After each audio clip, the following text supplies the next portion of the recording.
देखिए, इसके पहले कि हम लोग लेक्चर की शुरुआत करें, एक छोटी सी इन्फॉर्मेशन है, 2 मिनट आप लोगों का लगना है, थोड़ा सा जान लीजिए। देखिए, यूपी पीसीएस प्रीलिम्स के टेस्ट सीरीज का डिस्कशन हमारा चल रहा है, जहां पर हम 50 से ज़्यादा टेस्ट सीरीज को आप लोगों को प्रोवाइड करेंगे पीडीएफ फॉर्म में विद आंसर की। इसके अलावा यहाँ पर हम आपको मंथली करंट अफेयर्स क्विज प्रदान करेंगे, जो कि जनवरी 2021 से लेकर के सितंबर 2021 तक का होगा।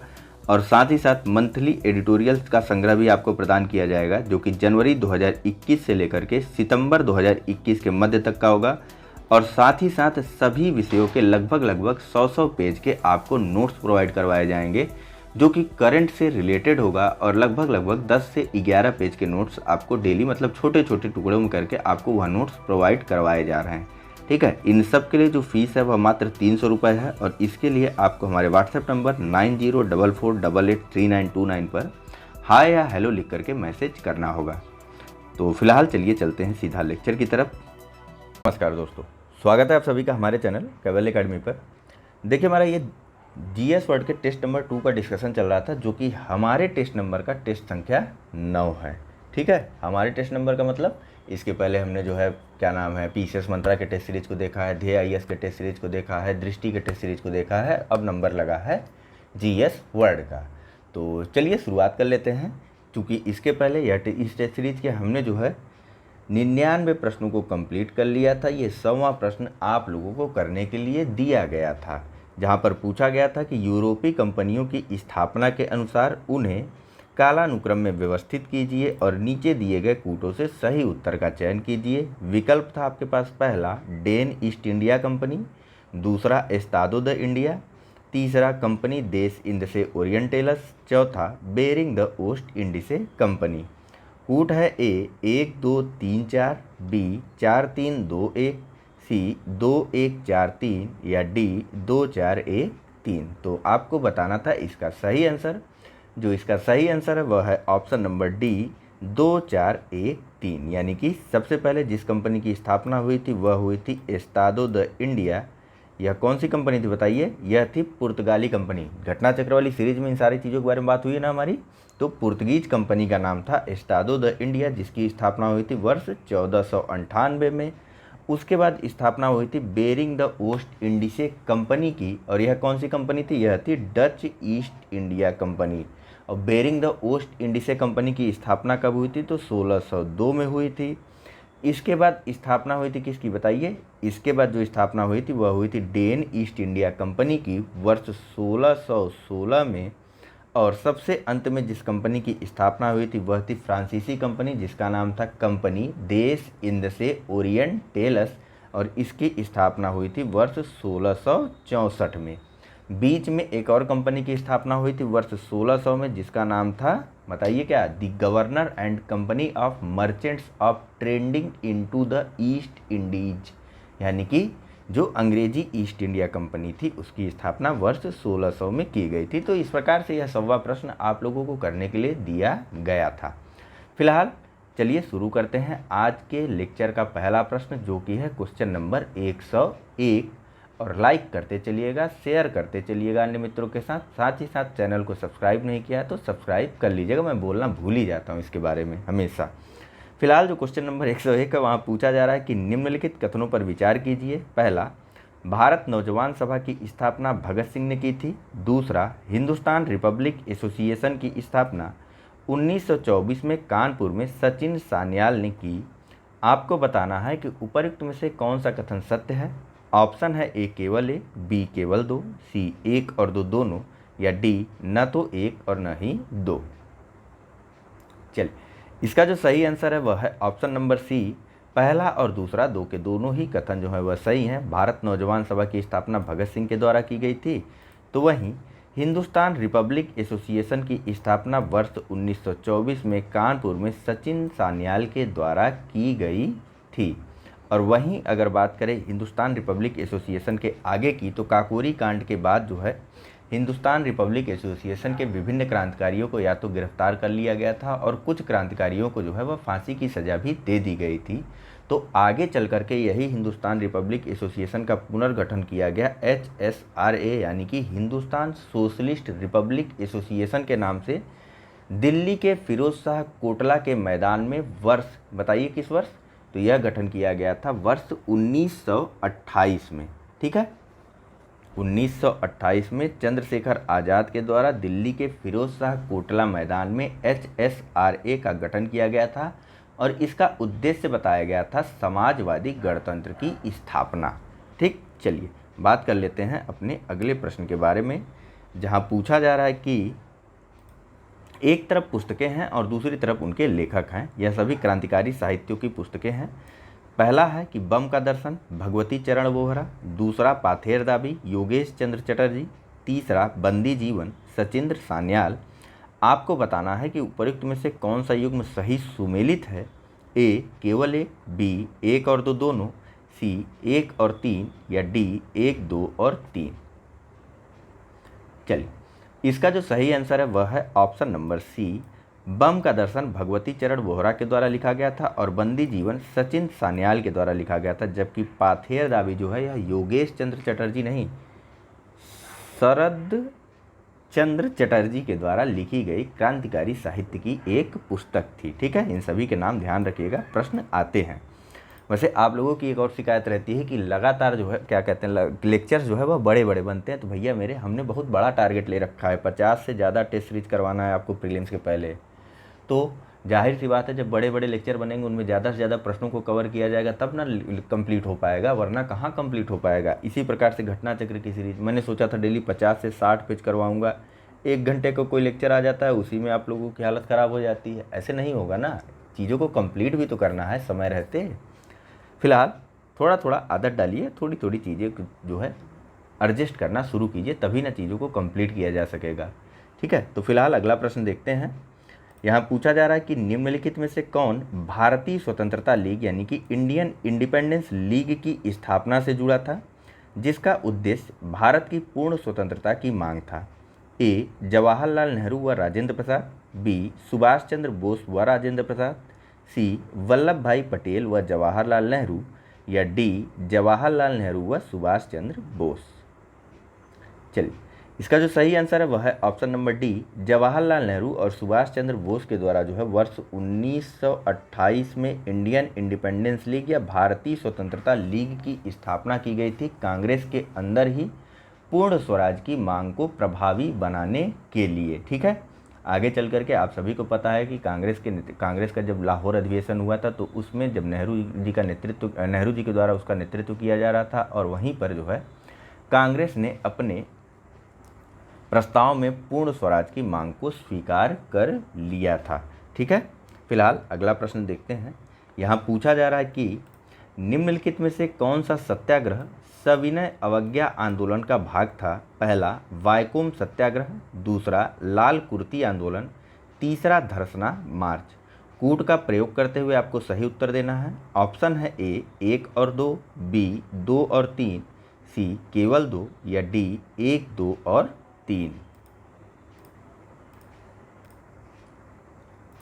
चलिए, इसका जो सही आंसर है वह है, बताइए कौन सा, ऑप्शन नंबर डी, 3 के तीनों जो है वह सविनय अवज्ञा आंदोलन के भाग थे। सबसे पहले अगर बात करें वायकोम सत्याग्रह के बारे में तो यह मालाबार में हुआ था और इसमें इसके नेता के कलप्पन ने कालीकट से लेकर के पेन्नार तक की यात्रा की थी। कहाँ से कहाँ तक, कालीकट से लेकर के पेन्नार तक की पैदल यात्रा की थी वायकोम सत्याग्रह के अंतर्गत। वहीं लाल कुर्ती आंदोलन की बात करें तो यह सक्रिय हुआ था पश्चिमोत्तर सीमा प्रांत में और यहाँ के मुसलमानों ने खान अब्दुल गफ्फार खान, किसके, तो खान अब्दुल, बिना पेन के लिखने में बड़ी दिक्कत होती है ना, जान लीजिए, बिना ठीक है, पश्चिमोत्तर सीमा प्रांत के मुसलमानों ने खान अब्दुल गफ्फार खान या फिर जिनका एक अन्य उपनाम था सीमांत गांधी, इनके नेतृत्व में सविनय अवज्ञा आंदोलन चलाया। इनके नेतृत्व में ही खुदाई खिदमतगार या लाल कुर्ती संगठन ने सविनय अवज्ञा आंदोलन में अपनी सक्रिय भूमिका निभाई और साथ ही साथ इनके द्वारा पख्तून नामक एक पत्रिका भी निकाली गई थी। ठीक है, और नेक्स्ट अगर बात करें धरसना मार्च की तो यहाँ पर यह आंदोलन उग्र रूप में दिखाई दिया था। कहाँ पर, धरसना मार्च में। देखिए यहाँ पर जो है सरोजिनी नायडू, मणिलाल तथा इमाम साहब के साथ हजारों सत्याग्रहियों ने धरसना नामक कारखाने पर हमला कर दिया और कारखाने की रक्षा के लिए पुलिस ने इन पर कठोर दमनात्मक कार्यवाही की थी और इसका उल्लेख जो है वह अमेरिकी पत्रकार वेब मिलर के द्वारा भी किया गया है। किसका? तो धरसना मार्च का। किसके नेतृत्व में? तो सरोजनी नायडू के नेतृत्व में। कहाँ पर? तो बम्बई में। ठीक है, धरसना एक नमक का कारखाना था। अगला प्रश्न है कि द्वितीय विश्व युद्ध में कांग्रेस का समर्थन प्राप्त करने के लिए वायसराय लॉर्ड लिनलिथगो ने एक घोषणा की जिसे अगस्त प्रस्ताव कहा गया। निम्नलिखित में से कौन सा इस प्रस्ताव का प्रावधान था? पहला, युद्ध के पश्चात संविधान सभा का गठन किया जाए। दूसरा, भारत के लिए डोमिनियन स्टेटस। तीसरा, भारतीयों को सम्मिलित कर युद्ध सलाहकार परिषद का गठन। आपको बताना है कि उपरोक्त में से कौन सा कथन सत्य है। ऑप्शन है ए केवल एक, बी 1 और 2, सी 1 और 3, डी 1, 2 और 3। चलिए, इसका जो सही आंसर है वह है ऑप्शन नंबर डी। 3 के तीनों ही कथन सही हैं। वायसराय लॉर्ड लिनलिथगो के अगस्त प्रस्ताव में युद्ध के पश्चात एक संविधान सभा का गठन किए जाने का प्रावधान था और साथ ही साथ भारत के लिए डोमिनियन स्टेटस का दर्जा प्रदान करने की बात की गई थी। लेकिन यह तीसरा कथन जो है ना, इसके बारे में या इसका उत्तर जो है वह कुछ संदिग्ध सा है, क्योंकि उनके द्वारा कहा गया था कि वायसराय की कार्यकारिणी परिषद में भारतीयों की संख्या में वृद्धि की जाएगी, न कि युद्ध सलाहकार परिषद में भारतीयों की नियुक्ति की जाएगी। तो इस पर आप लोग एक बार देख लीजिएगा। यह अगस्त प्रस्ताव दिया गया था 8 अगस्त 1900, बताइए कब? 8 अगस्त 1940 को। किसके द्वारा? तो लॉर्ड लिनलिथगो के द्वारा। अगला प्रश्न देखते हैं। यहाँ पूछा जा रहा है कि निम्नलिखित में से किस मामले में ब्रिटिश सरकार ने कुछ ब्रिटिश साम्यवादियों पर भी अभियोग चलाया था? ए कानपुर बोल्शेविक षड्यंत्र केस, बी मेरठ षड्यंत्र केस, सी अलीपुर षड्यंत्र केस या डी लाहौर षड्यंत्र केस। चलिए, इसका जो सही आंसर है वह है ऑप्शन नंबर बी। मेरठ षड्यंत्र केस में ब्रिटिश सरकार के द्वारा 3 ब्रिटिश साम्यवादियों या यूं कह लीजिए तो कम्युनिस्टों के ऊपर भी मुकदमा चलाया गया था, जिसमें शामिल थे स्प्रेट, लिख देता हूं मैं, स्प्रेट। दूसरे नंबर पर कौन था? दूसरे नंबर पर थे, दूसरा नंबर से कोई मतलब नहीं, ठीक है, बेन बैडले। और तीसरे जो ब्रिटिश व्यक्ति थे उनका नाम था लेस्टर हचिंसन। लेस्टर हचिंसन, ठीक है। लेस्टर हचिंसन, स्प्रेट एवं बेन बैटले पर मेरठ षड्यंत्र केस के तहत अभियोग चलाया गया था। नेक्स्ट, भारत छोड़ो आंदोलन के दौरान कर्नाटक पद्धति चर्चा में रही, यह किससे संबंधित थी? ए सत्याग्रह की एक विशेष पद्धति, बी समानांतर सरकारों की कार्य पद्धति, सी सरकारी प्रतीकों को नष्ट करना या डी भूमिगत गतिविधियों द्वारा लोगों को एकजुट करने की नीति। चलिए, इसका जो सही आंसर है वह है ऑप्शन नंबर, बताइए कौन सा? ऑप्शन नंबर सी, ठीक है। सरकारी प्रतीकों को नष्ट करना जो है यह कर्नाटक पद्धति का एक रूप था। दरअसल देखिए था क्या कि कर्नाटक पद्धति जो है यह सर्वाधिक प्रचलित थी। कहाँ पर? कर्नाटक में नहीं, बिहार में, ठीक है। देखिए, इसके अंतर्गत होता क्या था, तो इसमें किसान जो थे वह दिन में अपना खेती कियारी का काम करते थे भैया, दिन में मतलब कृषिगत कार्य करते थे, और रात में समूहों में वे सरकारी प्रतीकों पर धावा बोलते थे और उनको नष्ट कर देते थे, ठीक है। तो यही थी कर्नाटक पद्धति, जो कि सर्वाधिक प्रचलित थी कर्नाटक, बिहार में, कर्नाटक में नहीं, ठीक है। नेक्स्ट, देसाई लियाकत समझौता किससे संबंधित था? ए कांग्रेस व मुस्लिम लीग के मध्य संयुक्त स्वतंत्रता आंदोलन जारी रखना, बी मुस्लिम लीग की स्वतंत्र पाकिस्तान की मांग का कांग्रेस द्वारा समर्थन, सी वायसराय की कार्यकारिणी परिषद में मुस्लिम लीग व कांग्रेस द्वारा स्थानों को निर्धारित करना, या डी 1946 के चुनावों के पश्चात केंद्र में अंतरिम सरकार के गठन हेतु प्रस्ताव तैयार करना। चलिए, इसका जो सही आंसर है वह है ऑप्शन नंबर डी। देसाई और लियाकत समझौता जो है वह इस संदर्भ में था कि 1946 के चुनाव के पश्चात केंद्र में जो अंतरिम सरकार का गठन होगा उसको मुस्लिम लीग और कांग्रेस द्वारा मिल करके बनाया जाएगा, ठीक है। चलिए, अगला प्रश्न देखते हैं।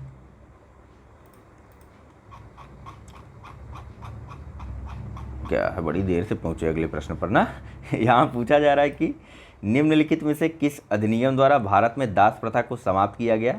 ए 1813 का चार्टर एक्ट, बी 1833 का चार्टर एक्ट, सी 1853 का चार्टर एक्ट या डी 1861 का भारत शासन अधिनियम। जरा सा एक चीज़ आप कमेंट करके बताइएगा कि लियाकत और देसाई समझौते में क्या क्या प्रावधान किए गए थे। ठीक है, चलिए। और हाँ, छोड़िए, अच्छा उसको पहले आप वही एक बता दीजिए, बाकी फिर कभी पूछा जाएगा। देखिए, इसका जो सही आंसर है वह है ऑप्शन नंबर बी।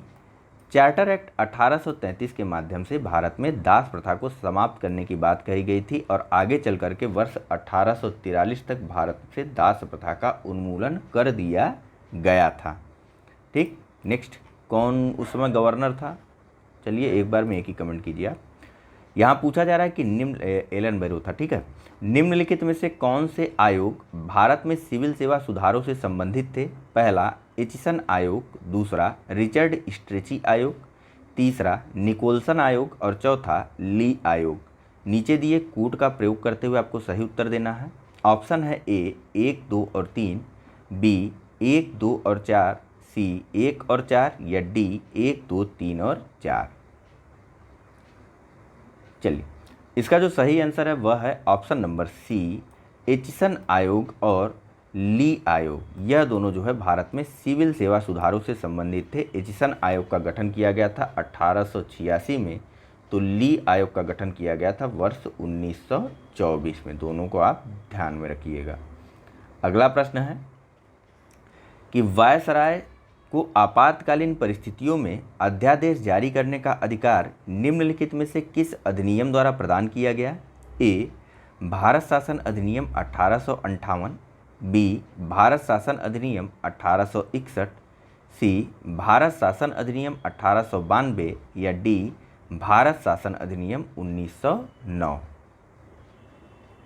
चलिए, इसका जो सही आंसर है वह है ऑप्शन नंबर बी, वायसराय को आपातकालीन परिस्थितियों में अध्यादेश जारी करने का अधिकार दिया गया था भारत शासन अधिनियम 1861 के माध्यम से। ठीक है, जब हम राष्ट्रपति के अध्यादेश की शक्तियों के बारे में या शक्तियों के इतिहास के बारे में बात करते हैं तो इसका उदाहरण हम लोग जरूर देते हैं। ठीक है, तो ध्यान रखिएगा आप लोग। अगला प्रश्न है कि वह प्रथम पत्रकार कौन थे जिन्हें समाचार पत्र में सरकार विरोधी लेख छापने के कारण कारावास की सजा हुई? ए बाल गंगाधर तिलक, बी गोपाल कृष्ण गोखले, सी सुरेंद्र नाथ बनर्जी या डी शिशिर कुमार घोष। चलिए, इसका जो सही आंसर है वह है option number B, option number C, Surendra Nath Banerjee. देखिए, 1883 में इन्होंने क्या कांड किया ये जानिए। ठीक है, तो सन मत ध्यान रखिएगा, कोई ज़रूरी नहीं। ठीक है, तो सुरेंद्र नाथ बनर्जी को अपने पत्र बंगाली में, किसमें, यह सुरेंद्र नाथ बनर्जी का पत्र था, तो इन्होंने अपने पत्र बंगाली में कलकत्ता के न्यायाधीश की आलोचना की थी। इसी कारण इनको कारावास की सज़ा दी गई थी। अगला प्रश्न है कि भारत में अंग्रेजों द्वारा गठित शिक्षा आयोगों को उनके कालक्रम में व्यवस्थित कीजिए। पहला हार्टोग समिति, दूसरा सैडलर आयोग, तीसरा हंटर आयोग और चौथा सार्जेंट आयोग। नीचे दिए कूट का प्रयोग कर सही उत्तर देना है आपको। कूट है ए 1, 2, 3, 4, बी 3, 1, 2, 4, सी 3, 2, 1, 4 या डी 4, 2, 1, 3। इन सभी आयोगों के बारे में कल जब हम लोग घटना चक्र में भारत में शिक्षा के बारे में पढ़ेंगे तो वहाँ पर बहुत अच्छे से देखेंगे। फिलहाल इसका जो सही आंसर है वह है ऑप्शन नंबर सी 3, 2, 1, 4। सबसे पहले हंटर आयोग का गठन किया गया था दिए गए विकल्पों में से। कब हुआ था हंटर आयोग का गठन? तो 1882 में हुआ था। उसके बाद गठन किया गया था सैडलर आयोग का। सैडलर आयोग का गठन कब किया गया था? 1917 में। उसके बाद गठन किया गया था हार्टोग आयोग का। हार्टोग आयोग का गठन कब हुआ था? तो 1929 में। उसके बाद गठन हुआ था सार्जेंट आयोग का, और सार्जेंट आयोग का गठन किया गया था 1944 में। सभी को एक बार फिर से देख लीजिए। 1882 में हंटर आयोग का गठन किया गया था, 1917 में सैटलर आयोग का गठन किया गया था, 1929 में हार्टोग समिति का गठन किया गया था, और सबसे अंत में सार्जेंट आयोग का गठन किया गया था वर्ष 1944 में। ठीक है, यह सभी शिक्षा से संबंधित समितियां थीं। अगला प्रश्न है कि निम्नलिखित में से किस कृषक आंदोलन में किसानों के साथ साथ छोटे जमींदारों ने भी महत्वपूर्ण भूमिका निभाई थी? ए. बारदौली सत्याग्रह, बी. एका आंदोलन, सी. पाबना विद्रोह या डी. दक्कन विद्रोह। इसके बारे में आज ही के लेक्चर में बात हुई थी हमारी हिस्ट्री के। ठीक है, हर साल प्रत्येक वर्ष जो है 1-2 प्रश्न आते ही आते हैं, आप सबको पता है। फिलहाल इसका जो सही आंसर है वह है ऑप्शन नंबर बी, 1921-22 के एका आंदोलन में, जो कि उत्तर प्रदेश के हरदोई, बहराइच तथा सीतापुर जनपद में हुआ था। उसमें किसानों के साथ साथ छोटे जमींदारों ने भी महत्वपूर्ण भूमिका निभाई थी। इस आंदोलन का नेतृत्व किया गया था एक छोटी जात के व्यक्ति मदारी पासी के द्वारा। ठीक है, फिलहाल अगला प्रश्न देखते हैं। यहाँ पूछा जा रहा है कि भारत श्रमजीवी नामक समाचार पत्र जिसने सर्वप्रथम भारतीय श्रमिक समस्याओं को संबोधित किया के संपादक कौन थे? ए. सोराबजी सापूर जी, बी. नारायण मेघाजी लोखंडे, NM लोखंडे के नाम से हम लोग जानते हैं और यह उन्हीं नाम से प्रचलित है हमारे आपके बीच में, सी. विपिन चंद्रपाल या डी. शशिपाद बनर्जी। चलिए, इसका जो सही आंसर है वह है ऑप्शन नंबर डी, 1870 में। कब? तो 1870 में शशिपाद बनर्जी ने एक श्रमिक क्लब की स्थापना की थी और साथ ही साथ इनके द्वारा भारत श्रमजीवी पत्र का संपादन किया गया था, संपादक नहीं। ठीक है, देखिए 1870 में शशिपाद बनर्जी ने श्रमिक क्लब की स्थापना करते हुए भारत श्रमजीवी पत्र का संपादन करना शुरू किया था। अगला प्रश्न देखते हैं। यहाँ पूछा जा रहा है कि निम्नलिखित में से किस संगठन की स्थापना में डॉक्टर BR अम्बेडकर का योगदान था? ए. पहला, अखिल भारतीय अछूत फेडरेशन, दूसरा, अखिल भारतीय अनुसूचित जाति महासंघ, तीसरा, अखिल भारतीय दलित वर्ग संघ। कूट का प्रयोग करते हुए आपको सही उत्तर देना है। ऑप्शन है ए. 1 और 2, बी. 1 और 3, सी. 2 और 3 या डी. 1, 2 और 3। चलिए, तो इसका आंसर आसान है, ऑप्शन नंबर डी सही है। सभी के सभी की स्थापना या सभी के सभी संगठनों की स्थापना में डॉक्टर BR अम्बेडकर जो है वह जुड़े हुए थे। ठीक है, चाहे वह अखिल भारतीय अछूत फेडरेशन हो, चाहे वह अखिल भारतीय अनुसूचित जाति महासंघ हो अथवा अखिल भारतीय दलित वर्ग संघ हो। अगला प्रश्न देखते हैं। यहाँ पूछा जा रहा है कि ब्रह्म समाज में मतभेदों के कारण इसके विभाजन के फलस्वरूप भारतीय ब्रह्म समाज की स्थापना हुई। निम्नलिखित में से कौन इसकी स्थापना से जुड़ा था? ए. देवेंद्र नाथ टैगोर, बी. आत्माराम पांडुरंग, सी. ताराचंद्र चक्रवर्ती या डी. केशव चंद्र सेन। चलिए, देखिए 1866 में केशव चंद्र सेन का जो है वह ब्रह्म समाज में मतभेद, केशव चंद्र सेन का जो है वह ब्रह्म समाज में मतभेद शुरू हो गया था केशव चंद्र सेन और देवेंद्र नाथ टैगोर के मध्य। तो यह ब्रह्म समाज जो है वह विभाजित हो गया था। कब? तो 1866 में, ध्यान रखिएगा। इसके बाद इससे केशव चंद्र सेन अलग हो गए और उन्होंने भारतीय ब्रह्म समाज की स्थापना की थी। ठीक है, चलिए अगला प्रश्न देखते हैं। यहाँ पूछा जा रहा है कि निम्नलिखित में से किस समाज सुधारक को लोकहितवादी के नाम से भी जाना जाता है? ए. गोपाल गणेश अगरकर, बी. महादेव गोविंद रानाडे, सी. गोपाल हरि देशमुख या डी. गोपाल कृष्ण गोखले। चलिए, इसका जो सही आंसर है वह है option number C, Gopal Hari Deshmukh को लोकहितवादी के नाम से जाना जाता है। यह महाराष्ट्र के प्रसिद्ध समाज सुधारक थे। ठीक है, इनके द्वारा लोकहितवादी उपनाम से साप्ताहिक पत्रिका प्रभाकर में जो है निरंतर लेख भी लिखा जाता था।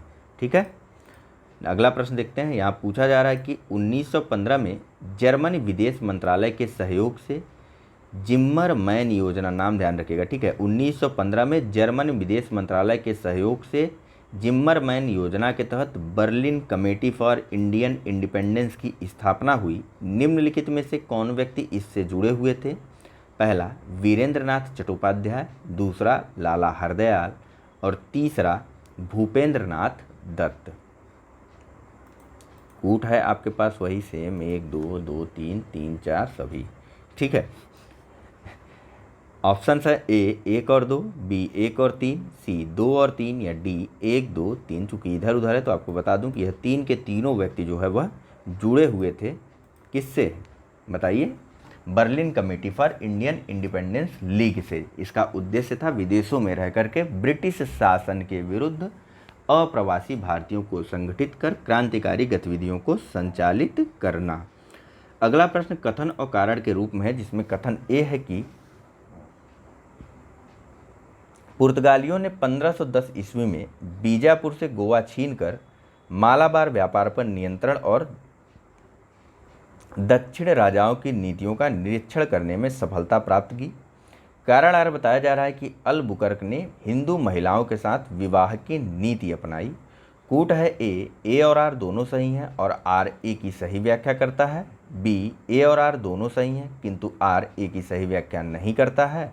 सी, ए सही परंतु आर गलत है और डी, ए गलत परंतु आर सही है। चलिए, इसका जो सही आंसर है वह है ऑप्शन नंबर ए और आर दोनों सही हैं और आर ए की सही व्याख्या करता है। देखिए, अल्फांसो डी अल्बुकर्क भारत में पुर्तगाली गवर्नर बनकर आया। किसके स्थान पर आया था? तो अल्मीडा के स्थान पर आया था ना अल्फांसो डी अल्बुकर्क, ठीक है। और इसने जो है पुर्तगाली व्यापार को, पुर्तगाली क्षेत्र को बढ़ाने के लिए बहुत सारी रणनीतियों को अपनाया था। सबसे पहले तो यह आया था 1503 में, तब यह गवर्नर नहीं था, ठीक है। तो 1503 में यह भारत आया और 1509 में यह बना गवर्नर। किसके बारे में बात कर रहे हैं हम लोग? अल्फांसो डी अल्बुकर्क के बारे में बात कर रहे हैं। 1503 में वह भारत आया था और 1509 में इसने अल्मीडा को रिप्लेस करके भारत का गवर्नर पद संभाल लिया था, ठीक है। पुर्तगाली गवर्नर बना था भारत का। आगे चल कर के 1510 ईस्वी में इसने बीजापुर से गोवा छीन लिया, क्योंकि यह एक बंदरगाह था जिससे मालाबार व्यापार पर नियंत्रण करने के साथ साथ दक्षिण में स्थित राजाओं की नीतियों का भी निरीक्षण किया जा सकता था। और अपनी इसी विस्तारवादी नीति को आगे बढ़ाने के लिए इसने हिंदू महिलाओं के साथ विवाह करने की नीति भी अपनाई थी और साथ ही साथ इसके द्वारा मजबूत पुर्तगाली नौसेना की भी नींव रखी गई थी, ठीक है। इन सब के बारे में हमने बहुत डिटेल से घटना चक्र वाली सीरीज में बात की हुई है। बाकी आपकी मर्जी, आपने उसे देखा है, कितना देखा है वो आप जानिए। नेक्स्ट, निम्नलिखित कॉलेजों में सर्वप्रथम किसकी स्थापना हुई? A, Hindu college of Calcutta, B, Delhi college, C, Mayo college, D, Muslim Anglo Oriental college, जिसकी नाम है अलीगढ़ मुस्लिम यूनिवर्सिटी। चलिए, इसका जो सही आंसर है वह है option number A, Hindu college of Calcutta की स्थापना सबसे पहले हुई थी। इसकी स्थापना की गई थी 1817 में राजा राम मोहन राय तथा डेविड हेयर के प्रयत्नों के परिणाम स्वरूप। वहीं दिल्ली कॉलेज की स्थापना कब हुई थी? तो दिल्ली कॉलेज की स्थापना हुई थी वर्ष 1922 में विधायिका द्वारा एक अधिनियम पारित करके। तो मेयो कॉलेज की स्थापना कहाँ पर हुई थी? राजस्थान में। कब? तो वर्ष 1875 में और रिचर्ड बुर्की के द्वारा मेयो कॉलेज की स्थापना की गई थी। वहीं एंग्लो ओरिएंटल कॉलेज की स्थापना की गई थी सर सैयद मोहम्मद खान के द्वारा वर्ष 1875 में, ठीक है। चलिए अगला प्रश्न देखते हैं। यहाँ पूछा जा रहा है कि सहायक संधि व्यवस्था को स्वीकार करने वाला प्रथम भारतीय देशी शासक कौन था? ए, ग्वालियर के सिंधिया, बी, हैदराबाद के निजाम, सी, नागपुर के भोसले या फिर डी, बड़ौदा के गायकवाड़। चलिए, तो इसका आंसर बहुत आसान है। सहायक संधि को स्वीकार करने वाला भारत का जो पहला नवाब था वह था हैदराबाद का निजाम, ठीक है। अगला प्रश्न, निम्नलिखित में से किसे स्वर्ग से उत्पन्न सेना नायक कहा गया है? A, Robert Clive, B, Warren Hasting, C, फ्रांसीसी डुप्ले या डी, सिराजुद्दौला। चलिए, इसका जो सही आंसर है वह है ऑप्शन नंबर ए, रॉबर्ट क्लाइव को जो है स्वर्ग से उतरा सेना नायक कहा गया है। यह भारत में 1757 से 1760 तक गवर्नर रहा और दूसरी बार यह आया 1765 से 67 के मध्य यह भारत में गवर्नर पद पर बना रहा था, ठीक है। गवर्नर जनरल बन गया था वह उस समय जब दोबारा आया था 1765 से 67 के बीच में। गवर्नर जनरल नहीं, गवर्नर ही बना था, ठीक है। देखिए हुआ क्या था, सारी चीज़ों को समझिए। 1757 में इसके नेतृत्व में हुई थी प्लासी की लड़ाई, जहाँ पर यह जो है जीत गया था, ठीक। उसके बाद आगे चल करके जब बक्सर का युद्ध हुआ तब भी इसको बुलाया गया और संधि करने की बात कही गई। देखिए, रॉबर्ट क्लाइव भारत में गवर्नर पद पर 1757 से 60 और 1765 से 67 तक रहा। इस दौरान इसने शुजाउद्दौला से इलाहाबाद की संधि की। क्लाइव सैनिक के रूप में एक जननेता और इसके ही शासनकाल में श्वेत विद्रोह भी हुआ था। इसने सफलतापूर्वक बंगाल में एक लुटेरा राज्य का भी निर्माण किया था। वास्तव में ये सब बातें जो पढ़ी जा रही हैं इस पर ध्यान उतना मत दीजिए, ठीक है। स्टेटमेंट है उसे पढ़ना ज़रूरी ही बन जाता है, क्या किया जा सकता है, कभी कभी स्टेटमेंट से डायरेक्ट प्रश्न आते हैं। लेकिन फिलहाल जो चीज़ें हैं ना उसको इस प्रकार से समझिए कि क्लाइव के द्वारा जो है बंगाल में विभिन्न युद्धों के द्वारा जो है नेतृत्व क्या कहते हैं, बंगाल में शासन स्थापित कर लिया गया। बंगाल में दीवानी प्राप्त कर ली गई। संपूर्ण बंगाल जो है वह अंग्रेजों के अधिकार के अंतर्गत आ गया था, ठीक है। इसी कारण क्लाइव को जो है वह स्वर्ग से उतरा हुआ सेना नायक माना जाता है। इसी के द्वारा भारत में ब्रिटिश शासन की नींव रखी गई थी, ठीक है। और साथ ही साथ इसने जो है इलाहाबाद की 2 संधियाँ की थी। इसी के शासनकाल में इलाहाबाद की 2 संधियाँ हुई थी। और इसके अलावा इस संधियों का परिणाम तो आपको पता ही है, उसको छोड़िए। इसके अलावा जो है इसने जो है काफ़ी सैनिक सुधार और असैनिक सुधार भी किए थे, ठीक है। अगला प्रश्न देखते हैं। काफ़ी डिटेल से चर्चा हुई है हमारे घटना चक्र वाले सीरीज में, आपको भी बहुत अच्छे से पता है। जो लोग लगातार फॉलो कर रहे हैं उनको सारी चीज़ें बहुत अच्छे से पता है। नेक्स्ट, भारतीय समाचार पत्रों का मुक्तिदाता किसे कहा जाता है? A Charles Metcalfe, B John Adams, C John Sargent या डी उपर्युक्त में से कोई नहीं। चलिए, इसका जो सही आंसर है वह है ऑप्शन नंबर ए, चार्ल्स मेटकाफ को भारतीय समाचार पत्रों का मुक्तिदाता कहा जाता है। इसने 1823 का लाइसेंस का नियम रद्द कर दिया था और प्रकाशन, मुद्रण आदि पर जो है प्रकाशन पूर्व सूचना प्रदान कर अपने कार्य को करने की अनुमति प्रदान कर दी थी, ठीक है। अगला प्रश्न देखते हैं। किस आदिवासी नेता को धरती आबा बाबा नहीं, किस आदिवासी नेता को धरती आबा के नाम से पुकारा जाता है? ए जिरिया भगत, बी कान्हू सान्याल, सी रूपनायक या डी बिरसा मुंडा। चलिए, इसका जो सही आंसर है वह है option number D, Birsa Munda को धरती जगत पिता या धरती आबा के नाम से जाना जाता है। यह जो है मुंडा विद्रोह का प्रमुख नेता रहा था। मुंडा विद्रोह हुआ था वर्ष 1899 से 1900 के मध्य हुआ था और जहाँ वहाँ पर इसने जो है इस आंदोलन को अपना नेतृत्व प्रदान किया था। इसने विभिन्न मुंडाओं को जो है एकत्रित किया और उनसे कहा कि तुमको किसी भी प्रकार की गोली का असर नहीं होगा, मैं तुम्हारा भगवान हूँ और तुम अमर रहोगे, चलो युद्ध करते हैं। और सभी जो है वह तीर तलवार भाला लेकर के अंग्रेज़ों की तरफ बढ़ गए और अंततोगत्वा काफ़ी ज़्यादा नरसंहार हुआ, क्योंकि अंग्रेज़ जो है वह बंदूक लिए हुए थे, ठीक है। हालांकि इस विद्रोह को उलगुलान विद्रोह के नाम से भी जाना जाता है और इस विद्रोह में महिलाओं की भी विशेष रूप से भूमिका रही थी। अगला प्रश्न है, 3 कटिया प्रथा किस क्षेत्र से संबंधित है? ए बिहार, बी उत्तर प्रदेश, सी बंगाल या डी महाराष्ट्र। चलिए, सबसे पहले जान लीजिए 3 कटिया प्रथा है क्या। तो 3 कटिया प्रथा के अंतर्गत किसानों को अपने अंग्रेज बगान मालिकों के अनुबंध पर अपनी ज़मीन के 3/20 भाग पर नील की खेती करनी होती थी, ठीक है। और यह प्रथा मुख्यतः प्रचलित थी बिहार के चंपारण क्षेत्र में, ठीक है। यह 3 कटिया प्रथा कहाँ प्रचलित थी? तो मुख्यतः बिहार के चंपारण क्षेत्र में। नेक्स्ट, शास्त्र की आड़ में हत्या सामाजिक सुधार के अंतर्गत किसे कहा गया है? ए बालिका वध को, बी सती प्रथा को, सी जौहर प्रथा को या फिर डी उपर्युक्त सभी को। चलिए, इसका जो सही आंसर है वह है ऑप्शन नंबर बी, शास्त्र की आड़ में हत्या की संज्ञा दी गई है सती प्रथा को और यह संज्ञा इसे दी गई थी राजा राम मोहन राय के द्वारा, ठीक है। उनके द्वारा सती प्रथा की आलोचना करते हुए विधवाओं के दयनीय स्थिति का वर्णन करते हुए कहा गया कि यदि कोई स्त्री इस क्रूर प्रथा से बच जाती थी तो उसे अपना शेष जीवन अपमान, तिरस्कार और दुख में बिताने के लिए बाध्य होना पड़ता था। इसी कारण राजा राम मोहन राय के प्रयत्नों के फलस्वरूप 1829 में सती प्रथा के विरुद्ध एक कानून पारित करवाया गया था, ठीक है। 1829 के नियम 17वें के माध्यम से बंगाल में सती प्रथा को अवैध घोषित कर दिया गया था, या यूँ कहिए तो गैर कानूनी घोषित कर दिया गया था। और आगे चल कर के वर्ष 1830 में बंगाल, बिहार और मद्रास प्रेसिडेंसी में यह कानून लागू कर दिया गया था। अगला प्रश्न है, पंडित जवाहरलाल नेहरू द्वारा अपनी पुस्तक डिस्कवरी ऑफ इंडिया किस स्थान पर लिखी गई? A. Alipur central jail, B. Yerwada jail, C. Ahmednagar fort jail या फिर डी. Naini central jail. चलिए, इसका जो सही आंसर है वह है ऑप्शन नंबर सी। ठीक है, पंडित जवाहरलाल नेहरू द्वारा अपनी पुस्तक डिस्कवरी ऑफ इंडिया जो है वह अहमदनगर फोर्ट जेल में लिखी गई थी। इसे नेहरू ने जो है वह अंग्रेजी भाषा में लिखा था और वर्ष 1946 में यह जन समुदाय के लिए सर्वसुलभ हो गया था। इस पुस्तक को क्लासिक बुक का दर्जा भी प्रदान किया गया है। अगला प्रश्न है, जनजातीय लोगों के संबंध में आदिवासी शब्द का प्रयोग सर्वप्रथम किसने किया?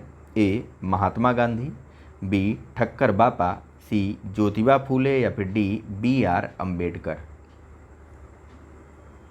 चलिए, इसका जो सही आंसर है वह है ऑप्शन नंबर बी। आज जनजाति लोगों के संदर्भ में आदिवासी शब्द का सर्वप्रथम प्रयोग किया गया था ठक्कर बप्पा के द्वारा। देखिए, ठक्कर बप्पा 1914 में भारत सेवक समाज के संस्थापक गोपाल कृष्ण गोखले से समाज सेवा की दीक्षा ली थी। कब भारत सेवक समाज की स्थापना किसने की थी? गोपाल कृष्ण गोखले ने, जिसमें 1914 में शामिल होते हुए ठक्कर बप्पा ने समाज सेवा की दीक्षा ली और जीवन पर्यंत लोक सेवा में लगे ही रहे।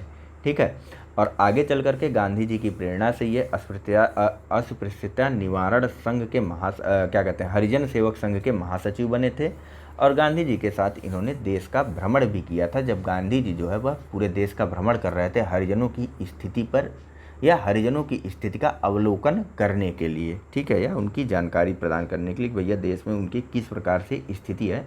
तो उस समय गांधी जी के साथ ठक्कर बप्पा भी यात्रा कर रहे थे, ट्रेन में घूम रहे थे दोनों लोग मज़े से। ए. कथन और कारण के रूप में यह प्रश्न है। कथन ए है कि प्रथम दिल्ली दरबार लॉर्ड लिटन के कार्यकाल में आयोजित हुआ। कारण आ रहा है कि लॉर्ड लिटन को प्रथम दिल्ली दरबार में केसर ए हिंद की उपाधि दी गई। कूट है ए और आर दोनों सही हैं और आर ए की सही व्याख्या करता है। बी. ए और आर दोनों सही हैं किंतु आर ए की सही व्याख्या नहीं करता है। सी. ए सही परंतु आर गलत है और डी. ए गलत परंतु आर सही है। चलिए, इसका जो सही आंसर है वह है ऑप्शन नंबर ए। ए और आर दोनों सही हैं और आर कथन ए की सही व्याख्या करता है। प्रथम दिल्ली दरबार, 3 दिल्ली दरबार हुए थे कुल मिलाकर के, ठीक है, तीनों के बारे में बात कर लेते हैं। देखिए, प्रथम दिल्ली दरबार हुआ था वर्ष 1877 में और इसमें जो है लॉर्ड लिटन को केसरे हिंद की उपाधि भी दी गई थी। ठीक, नेक्स्ट, द्वितीय दिल्ली दरबार कब हुआ था बताइए? तो द्वितीय दिल्ली दरबार का आयोजन हुआ था वर्ष 1903 में और इसमें क्या हुआ था? इसमें सम्राट एडवर्ड सप्तम की ताजपोशी की गई थी, उनको जो है भारत का सम्राट घोषित किया गया था और यह द्वितीय दिल्ली दरबार लॉर्ड कर्जन के समय दिल्ली में आयोजित करवाया गया था। नेक्स्ट, और तीसरा और अंतिम दिल्ली दरबार कब आयोजित हुआ था? तो यह हुआ था वर्ष 1911 में। उस समय जो गवर्नर जनरल तो नहीं, वायसराय ना, उस समय जो वायसराय थे वे थे लॉर्ड हार्डिंग और इस अवसर पर इंग्लैंड के सम्राट जॉर्ज पाँचवें और महारानी मैरी का भारत आगमन हुआ था और सम्राट जॉर्ज पंचम को भारत का सम्राट घोषित किया गया था। ठीक है, अगला प्रश्न देखते हैं। अरे थोड़ा सा धुंधला हो गया ना, कोई बात नहीं, मैं पढ़ देता हूँ कि निम्नलिखित में से भारत सरकार अधिनियम 1935 के प्रावधानों में शामिल नहीं था। ए. अखिल भारतीय संघ का निर्माण, बी. प्रांतीय स्वायत्तता, सी. गवर्नर जनरल के अधिकारों में बढ़ोतरी या फिर डी. समस्त विषयों का बंटवारा केंद्र और राज्य सूची में। चलिए एक सेकेंड, ये हम कहाँ से कहाँ चले आए भाई? वही 130 से 137 पे चले गए सीधा सीधा। ठीक है, क्वेश्चन नंबर 131 पहले तो देख लें। यहाँ पूछा जा रहा है कि निम्नलिखित में से किसके द्वारा सांप्रदायिक अधिनिर्णय या सांप्रदायिक पंचायत 1932 घोषित किया गया? A. Ramsay MacDonald, B. Stanley Baldwin, C. Neville Chamberlain या फिर डी. Winston Churchill.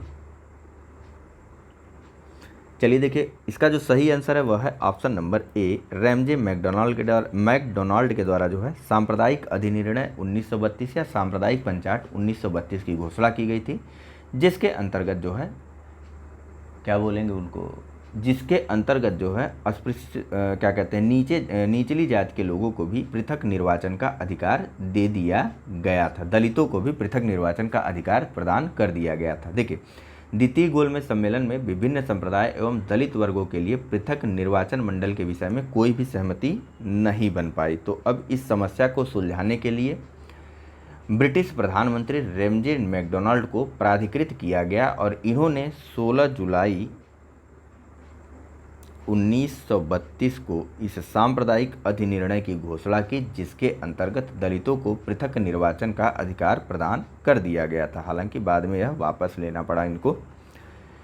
नेक्स्ट, अंग्रेजों द्वारा सिंध विजय संपन्न हुई। ए, लॉर्ड एलनवेरो के समय में, सी, लॉर्ड हार्डिंग के समय में, सी, लॉर्ड ऑकलैंड के समय काल में, या फिर डी, लॉर्ड एमहर्स्ट के समय काल में। चलिए देखिए, प्रथम आंग्ल अफगान युद्ध के परिणाम का जो महत्वपूर्ण नतीजा था वह था लॉर्ड एलनवेरो के समय में 1843 में सिंध का अंग्रेजी राज्य में विलय। कब? तो 1843 में। इसका जो सही आंसर है वह है ऑप्शन नंबर ए। अगला प्रश्न है, साधारण ब्रह्म समाज के संस्थापक कौन थे? ए, राजा राम मोहन राय, बी, केशव चंद्र सेन, सी, देवेंद्र नाथ टैगोर, या फिर डी, आत्माराम पांडुरंग।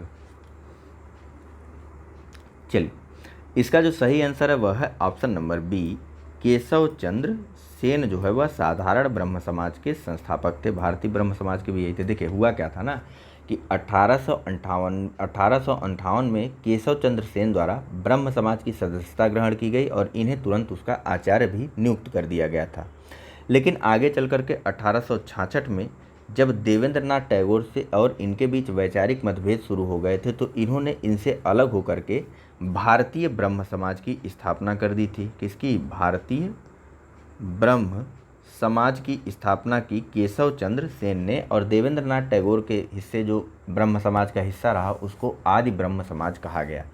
ठीक है, लेकिन आगे चल करके 1878 में केशव चंद्र सेन ने सामाजिक कुरीतियों को, देखिए भारतीय ब्रह्म समाज का उद्देश्य था सामाजिक कुरीतियों की बुराई करना, बाल विवाह का विरोध करना, इन सब प्रक्रियाओं को संचालित करता था। सती प्रथा का विरोध करना, विधवा विवाह को प्रोत्साहित करना, इन सब को संचालित करता था। या इन सब के लिए समाज में एक आदर्श के रूप में, एक आदर्श को, एक सेकंड, इन सभी सामाजिक बुराइयों की या सामाजिक कुरीतियों को दूर करवाने का प्रयास किया जाता था समाज में, इस भारतीय ब्रह्म समाज के द्वारा या फिर ब्रह्म समाज के द्वारा। लेकिन हुआ क्या कि 1878 का समय था वह जब केशव चंद्र सेन ने अपनी 13 वर्षीय पुत्री का विवाह बिहार के राजा से कर दिया। अब इनको भी काफ़ी विरोध का सामना करना पड़ा। अपने ही संगठन भारतीय ब्रह्म समाज में अंततः 1878 में भारतीय ब्रह्म समाज का पुनः विभाजन हुआ। केशव चंद्र सेन भारतीय ब्रह्म समाज से अलग हो गए और इन्हों के द्वारा साधारण ब्रह्म समाज की स्थापना की गई थी। ठीक है, अगला प्रश्न देखें। यहाँ पूछा जा रहा है कि 1 नवंबर 1858 को महारानी विक्टोरिया का घोषणा पत्र लॉर्ड कैनिंग के द्वारा किस दरबार में सुनाया गया? ए, इलाहाबाद, बी, कलकत्ता, सी, मुंबई, या फिर डी, मद्रास। चलिए, इसका जो सही आंसर है वह है ऑप्शन नंबर ए, इलाहाबाद। 1 नवंबर 1858 को महारानी विक्टोरिया का घोषणा पत्र इलाहाबाद के दरबार में लॉर्ड कैनिंग के द्वारा पढ़ करके सुनाया गया था। इसके तहत ईस्ट इंडिया कंपनी के शासन की समाप्ति की घोषणा की गई।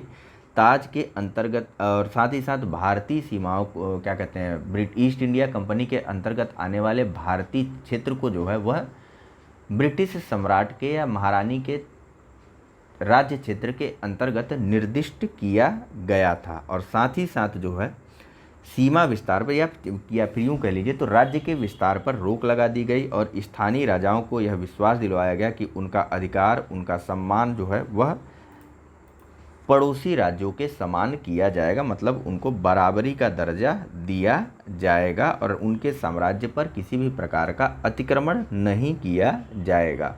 और इसी के साथ साथ गवर्नर जनरल के पद को समाप्त कर दिया गया था और वायसराय के पद को बनाया गया था। और लॉर्ड कैनिंग जो है वह भारत के अंतिम गवर्नर जनरल और प्रथम वायसराय नियुक्त हुए थे। वायसराय का अर्थ होता है राजा का प्रतिनिधि। ठीक है, राजा का प्रतिनिधि।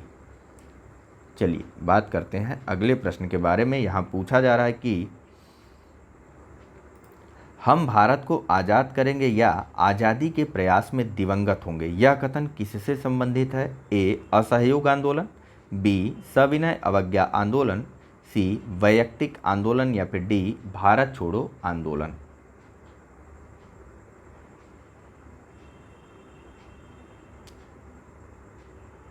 चलिए इसका जो सही आंसर है वह है ऑप्शन नंबर डी, भारत छोड़ो आंदोलन से संबंधित है यह कथन कि हम भारत को आज़ाद करेंगे या आज़ादी के प्रयास में दिवंगत हो जाएंगे। 8 अगस्त 1942 का वह दिन था, 8 अगस्त 1942। फिलहाल एक प्रश्न मेरा छूटा हुआ है, अभी मैं उस पर चलता हूँ, ठीक है। देखिए 8 अगस्त 1942 को भारत छोड़ो आंदोलन का प्रस्ताव पारित किया गया। इसमें गांधी जी के द्वारा घोषणा की गई कि प्रत्येक व्यक्ति विशेष है और संपूर्ण आज़ादी से कम किसी भी चीज़ से संतुष्ट होने वाला नहीं है। शराबखोरी, नमक टैक्स आदि को समाप्त करने के प्रस्ताव यदि अंग्रेजी सरकार दे भी, किंतु मेरे शब्द आज़ादी से अलग कुछ नहीं होंगे। मैं जनता को एक मंत्र करो या मरो देना चाहता हूं, जिसका आशय है कि हम भारत को आज़ाद करेंगे और आज़ादी के प्रयास में दिवंगत भी हो जाएंगे, लेकिन आज़ाद करेंगे, ठीक है। यह गांधी जी का नारा था। यहाँ प्रश्न पूछा जा रहा था कि निम्नलिखित में से कौन कलकत्ता का संस्थापक था? तो कलकत्ता के संस्थापक माने जाते हैं जॉब चारनाक, ठीक। नेक्स्ट पूछा जा रहा है कि निम्नलिखित में से भारत सरकार अधिनियम 1935 के प्रावधानों में शामिल नहीं था। ए. एक अखिल भारतीय संघ का निर्माण, बी. प्रांतीय स्वायत्तता, सी. गवर्नर जनरल के अधिकारों में बढ़ोतरी या डी. समस्त विषयों का बंटवारा केंद्र और राज्य सूची में। चलिए इसका जो सही आंसर है वह है ऑप्शन नंबर डी, यह नहीं शामिल था। देखिए असल में समस्त विषयों का बंटवारा केंद्र, राज्य और समवर्ती सूचियों में, 3 सूचियाँ थी, 3 सूचियों में किया गया था, ठीक है। समवर्ती सूची का किस प्रकार से क्या प्रभाव रहता है जरा बताइए, तो उस पर कौन काम करता है या किसकी जिम्मेदारी होती है समवर्ती सूची के विषयों पर कार्य करने की। फिलहाल देखिए भारत सरकार अधिनियम 1935 के तहत एक अखिल भारतीय संघ के निर्माण की बात की गई थी, लेकिन देशी रियासतों को सम्मिलित होने या न होने के विषय को वैकल्पिक रखा गया था देशी राजाओं के ऊपर। राजाओं के उच्च सदन के 40%, ठीक है, ध्यान रखिएगा, और निम्न सदन में 33%, ठीक है। उच्च सदन में 40% और निम्न सदन में 33% सदस्य जो है वह मनोनीत करने थे राजाओं को, और समस्त विषयों का बंटवारा जो है वह 3 विषयों में केंद्र सूची, राज्य सूची और समवर्ती सूची में किया गया था।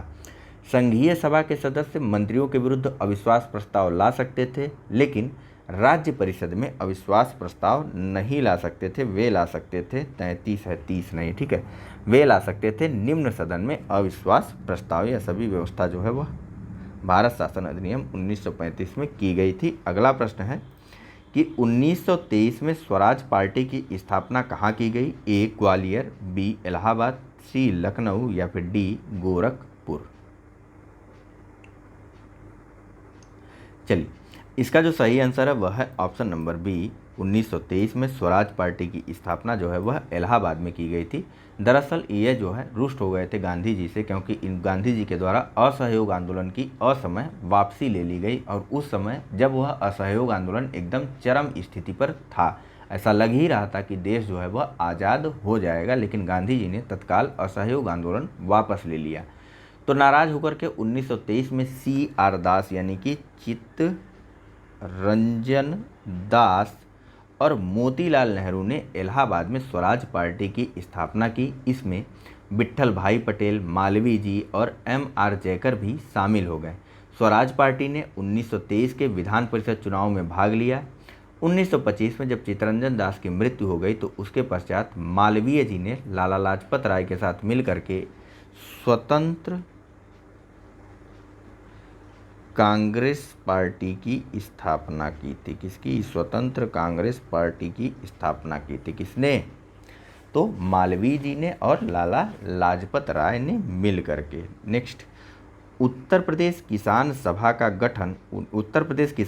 1918 का गठन किसके द्वारा किया गया था? ए. Gauri Shankar Mishra, B Lala Lajpat Rai, C R दास या फिर डी मदारी पासी। इसके बारे में भी आज ही घटना चक्र के लेक्चर में हमारी बात हुई है डिटेल से, जब एका आंदोलन के बारे में बात कर रहे थे। तो देखिए फिलहाल इसका जो सही आंसर है वह है ऑप्शन नंबर ए। उत्तर प्रदेश किसान सभा की स्थापना वर्ष 1918 में गौरी शंकर मिश्र, इंद्र नारायण द्विवेदी और मदन मोहन मालवीय जी के प्रयत्नों के स्वरूप किया गया था। ठीक है, और इसे शक्तिशाली बनाने का कार्य किया गया था बाबा रामचंद्र, झिंगरी पाल सिंह और दुर्गा पाल जी के द्वारा। ठीक है, आगे चल कर के 1920 में बाबा रामचंद्र ने अवध किसान सभा का भी गठन किया था। ठीक है, ये सारी चीज़ें जान लीजिए आप लोग। फिलहाल अगला प्रश्न है कि भारतीय कम्युनिस्ट पार्टी का प्रथम सम्मेलन कहाँ आयोजित हुआ था? ए लखनऊ, बी कानपुर, सी मेरठ, डी मुरादाबाद। चलिए, इसका जो सही आंसर है वह है ऑप्शन नंबर बी। भारतीय कम्युनिस्ट पार्टी का जो प्रथम सम्मेलन हुआ था वह हुआ था दिसंबर 1925 में पेरियार के नेतृत्व में। किसके? पेरियार के नेतृत्व में कानपुर में आयोजित हुआ था। अगला प्रश्न है, भारतीय राष्ट्रीय कांग्रेस के उत्तर प्रदेश में कुल कितने सम्मेलन आयोजित हुए? ए 15, बी 9, सी 7 या डी 12। चलिए, इसका जो सही आंसर है वह है ऑप्शन नंबर बी। भारतीय राष्ट्रीय कांग्रेस के उत्तर प्रदेश में कुल 9 सम्मेलन आयोजित हुए थे, जिसमें 3 सम्मेलन इलाहाबाद में, अब तो प्रयागराज हो गया है ना, 3 सम्मेलन लखनऊ में और 3 सम्मेलन बनारस में। ठीक है, बनारस। ठीक है, 3 3 3 6 3 9 पूरे हो गए। ठीक है, इलाहाबाद में 1888 में जॉर्ज यूले की अध्यक्षता में, 1892 में WC बनर्जी की अध्यक्षता में और 1910 में विलियम वेडरबर्न की अध्यक्षता में कांग्रेस का अधिवेशन आयोजित किया गया था। तो वहीं लखनऊ में 1899 में RC दत्त की अध्यक्षता में, 1916 में अंबिका चरण मजूमदार की अध्यक्षता में और 1936 में पंडित जवाहरलाल नेहरू की अध्यक्षता में 3 सम्मेलन आयोजित हुए थे। तो बनारस में 1905 में गोपाल कृष्ण गोखले की अध्यक्षता में, और बताइए कब? कानपुर, इलाहाबाद में, बनारस में 3 नहीं हुए थे भाई, सॉरी। ठीक है, बनारस में एक हुआ था 1905 में, एक हुआ था कानपुर में ना, एक कानपुर में और एक हुआ था मेरठ में। ठीक है, ध्यान रखिएगा आप लोग, थोड़ा सा गलत बता गया मैं। देखिए, बनारस में 1905 में गोपाल कृष्ण गोखले की अध्यक्षता में सम्मेलन हुआ था। कानपुर में 1925 में सरोजिनी नायडू की अध्यक्षता में सम्मेलन हुआ था। तो मेरठ में 1946 में आचार्य JB कृपलानी की अध्यक्षता में कांग्रेस का अधिवेशन आयोजित हुआ था। ठीक है, सॉरी आप लोगों को गलत बता दिया। देखिए, कांग्रेस के कुल 9 अधिवेशन हुए थे उत्तर प्रदेश में, जिसमें 3 इलाहाबाद में, 3 लखनऊ में और 1 बनारस, 1 कानपुर और 1 मेरठ में आयोजित हुआ था। ठीक, अगला प्रश्न देखते हैं, कभी कभी गड़बड़ हो जाता है। सुमेलित करवाने वाला यह प्रश्न है, एक तरफ स्थान है और दूसरी तरफ उनके नेतृत्व करता है। यह सभी 1857 के क्रांति के नेता हैं और स्थलों के बारे में बात की जा रही है। नीचे कूट के माध्यम से आपको इन्हें सुमेलित करना है। ऑप्शन है ए लखनऊ देवी सिंह, बी अयोध्या कदम सिंह, सी मथुरा बेगम हजरत महल, डी मेरठ मौलवी अहमद उल्लाह। कूट है ए 3-1-4-2, बी 1-3-2-4, सी 3-4-1-2 या डी 4-3-2-1। ज़्यादा लंबा खींच रहा है क्या लेक्चर? लग रहा है थका थका जा रहा हूँ मैं। फिलहाल इसका जो सही आंसर है वह है ऑप्शन नंबर सी 3-4-1-2। थक वह कुछ नहीं रहा हूँ, ठीक है ना, आपको भी थकना है। देखिए, मथुरा में 1857 की क्रांति का नेतृत्व किया था, बताइए किसने? बेगम हजरत महल। एक सेकंड रुकिए, तो बेगम हजरत महल ने तो लखनऊ में किया था क्रांति का नेतृत्व। अच्छा हाँ, सही तो है, 3-4-2-1। लखनऊ में क्रांति का नेतृत्व किया था बेगम हजरत महल ने। अगली पेन ले लेते हैं।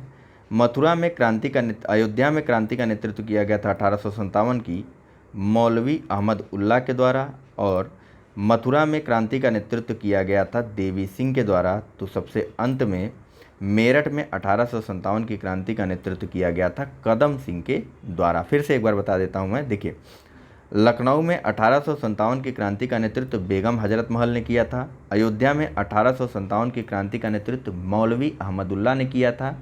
मथुरा में 1857 की क्रांति का नेतृत्व देवी सिंह ने किया था। तो एक सेकंड, तो मेरठ में 1857 की क्रांति का नेतृत्व कदम सिंह के द्वारा किया गया था। एक सेकंड रुकिए, थोड़ा मैं पानी पी लेता हूँ, शायद थक चुका हूँ।